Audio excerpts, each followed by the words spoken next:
నమస్తే అండి, welcome to Radharani's kitchen. ఈరోజు మరో మంచి రెసిపీతో మీ ముందుకు వచ్చానండి.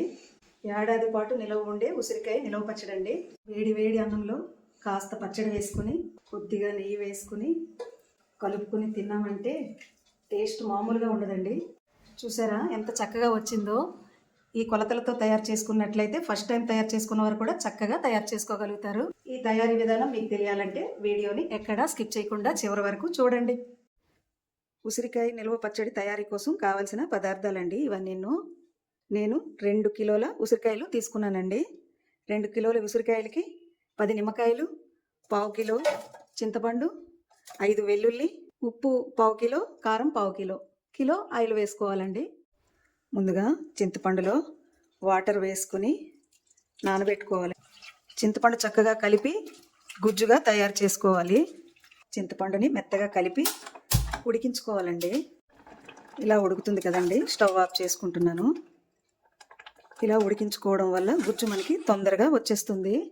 చల్లారాక చక్కగా కలిపి మనం పులిహోర పేస్ట్ ఎలా తయారు చేసుకుంటాము ఈ చింతపండు గ్రేవీని కూడా అలానే వడకట్టుకోవాలండి.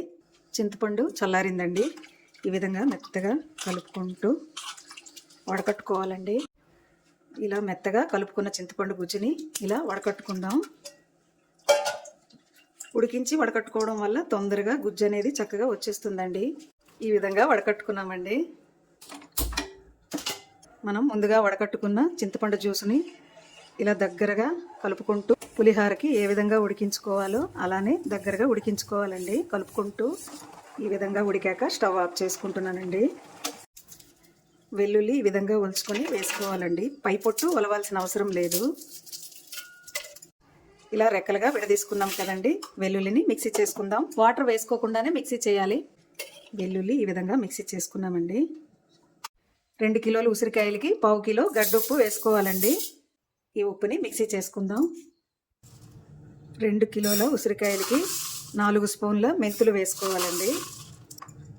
మెంతులు వేసుకున్నాక సిమ్లో పెట్టుకుంటూ దోరగా ఫ్రై చేసుకోవాలి. మెంతులు ఎంత మంచిగా ఫ్రై చేసుకుంటే పచ్చడి టేస్ట్ అనేది అంత బాగుంటుందండి. హైలో పెట్టుకున్నాం అనుకోండి తొందరగా మాడిపోతుంది. సిమ్లో పెట్టుకుని ఫ్రై చేసుకోవాలి. మెంతులు ఈ విధంగా ఫ్రై అయినాక 2 స్పూన్ల జీలకర్ర వేసుకోవాలండి.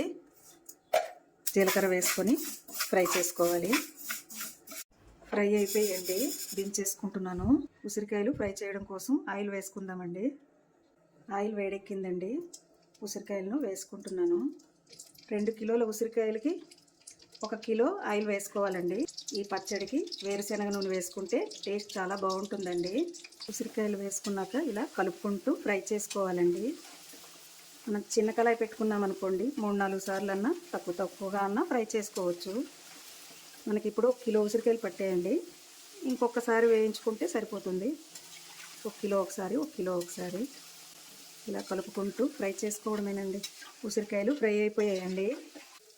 ఉసిరికాయ ఫ్రై అయిందా లేదా అన్నది తెలియాలంటే ఇలా మెత్తగా ముక్కగా వచ్చేస్తుందండి. చక్కగా ఫ్రై అయిపోయిందండి. ఫ్రై అయిపోయిందండి. బౌల్లోకి తీసుకుందాం. ఈ విధంగా మనకి ఎన్నిసార్లు మనం ఫ్రై చేసుకుంటే అన్నిసార్లు ఇదే విధంగా ఫ్రై చేసుకోవాలండి. ఫ్రై అయిన ఉసిరికాయల్ని బౌల్లో వేసుకుందామండి. మనం 1 గంట కష్టపడి తయారు చేసుకున్నాం అనుకోండి ఈ విధంగా ఏడాది పొడవునా చక్కగా తినొచ్చండి.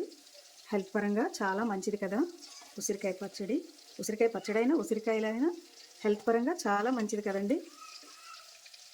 ఫస్ట్ టైం తయారు చేసుకున్నా కూడా చక్కగా కుదురుతుందండి. ఉసిరికాయలన్నింటినీ ఫ్రై చేసుకున్నాక మనం ముందుగా వెల్లుల్లి పేస్ట్ చేసుకున్నాం కదండి. ఈ వెల్లుల్లిని వేసుకోవాలి ఆయిల్లో. వెల్లుల్లి ఈ విధంగా ఫ్రై అయినాక 2 స్పూన్ల ఇంగువ వేసుకోవాలండి. ఇంగువ వేసుకున్నాక కాస్త కలుపుకుంటూ ఫ్రై చేసుకోవాలి. ఇంగువ వేసుకోవడం వల్ల మంచి ఫ్లేవర్ వస్తుందండి. మనం ముందుగా ఉడికించి పెట్టుకున్న చింతపండు గుజ్జుని వేసుకోవాలి. చింతపండు వేసుకున్నాక 2 నిమిషాలు ఇలా కలుపుకుంటూ ఫ్రై చేసుకోవాలండి. 2 నిమిషాలు అయిందండి. ఈ విధంగా ఉడికాక స్టవ్ ఆఫ్ చేసుకుంటున్నానండి.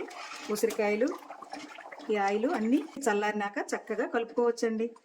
చాలా ఈజీగా తయారు చేసుకోవచ్చు. మిక్సీ చేసుకున్న మెంతులు జీలకర్ర పౌడర్ అండి ఉసిరికాయల్లో వేసుకుంటున్నాను. ముందుగా మిక్సీ చేసుకున్న ఉప్పు వేసుకోవాలండి. 1/4 కిలో కారం వేసుకోవాలి. మనం ముందుగా అన్నీ ఫ్రై చేసి పెట్టుకున్నాం అనుకోండి, ఇలా ఒక్కొక్కటిగా అన్నింటినీ కలుపుకోవడమేనండి. ఒక స్పూన్ పసుపు, మనం ముందుగా వెల్లుల్లి చింతపండు గుజ్జు ఫ్రై చేసుకున్నాం కదండి, ఈ ఆయిల్తో పాటుగా ఇలా వేసుకోవాలి. ఇలా మొత్తంగా వేసుకొని చక్కగా కలిసేలా కలుపుకోవాలండి. మనం ఉప్పు కారం కాస్త ఎక్కువగా తింటాము అనుకోండి, అలాంటప్పుడు ఒకసారి ఉప్పు సరిపోయిందా లేదా అని చూసుకొని కూడా వేసుకోవచ్చు. అందరూ ఉప్పు కారం ఎక్కువగా తినరు కదండి. మనకి కొలతలతో కనుక తయారు చేసుకుంటే కరెక్ట్గా సరిపోతుందండి.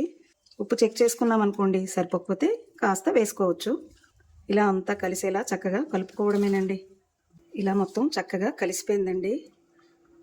ఉప్పు చెక్ చేశాను, కరెక్ట్గా సరిపోయింది మనం వేసుకున్న కొలతలకి. మన ఛానల్ని ఆదరిస్తున్న వారందరికీ ధన్యవాదాలండి.